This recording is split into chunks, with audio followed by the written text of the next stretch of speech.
Last updated 1635, September 25, 2017. Tourists at the Church of the Good Shepherd at Lake Tekapo in the South Island. Opinion: the New Zealand economy has several key drivers, including tourism, migration, and construction. How worried should we be, therefore, by an economic report that says all three of these may have peaked? The report was released last week by Anne's Bank, but went largely unnoticed in the hurlyburly of the election campaign. It warned that economic growth appeared to be cooling, and that next year's scheduled tax cuts, assuming National still leads the government, would become a major factor in supporting it. ANZ's chief economist Cameron Bagrie says the economy is running below trend. ANZ's chief economist Cameron Bagrie said the economy was running below trend. He added, "We're past peak construction, we're at peak migrant, and we're probably at peak tourist." Read more. RBNZ Governor Graham Wheeler won't seek another term. Markets see National in the box seat, but key differences with New Zealand First remain. Should this make us nervous? Maybe a little, but it is also comforting that the report is just one of many that the banks and others release on a continual basis, offering differing opinions and analysis.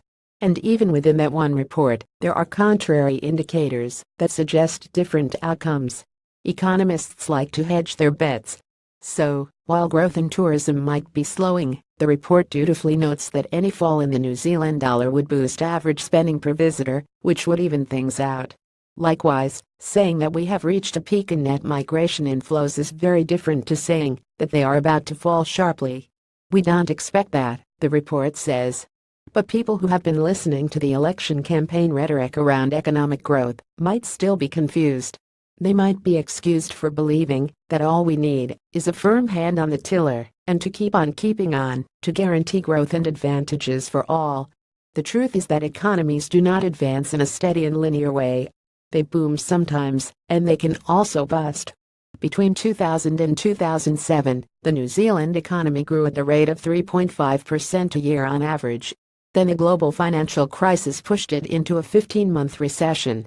Those distressed at the spiraling house prices these days may have forgotten that they tumbled nearly 10% during 2008 and early 2009.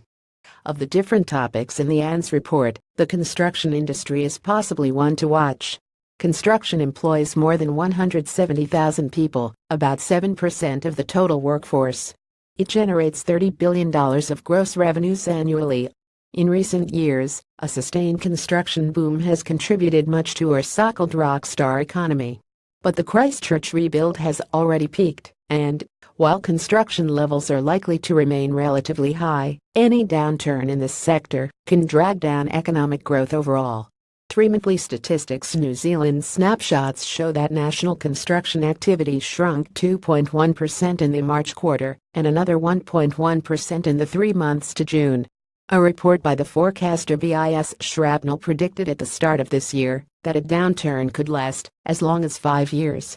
Another line from the ANZ report notes that the last thing the economy needs is an uncertain outcome of the election or uncertain policy resulting from it. As it happens, Saturday's ballot delivered both. This is just one of the reasons why the political leaders need to sort out sooner rather than later who is going to govern for the next 3 years. Stuff.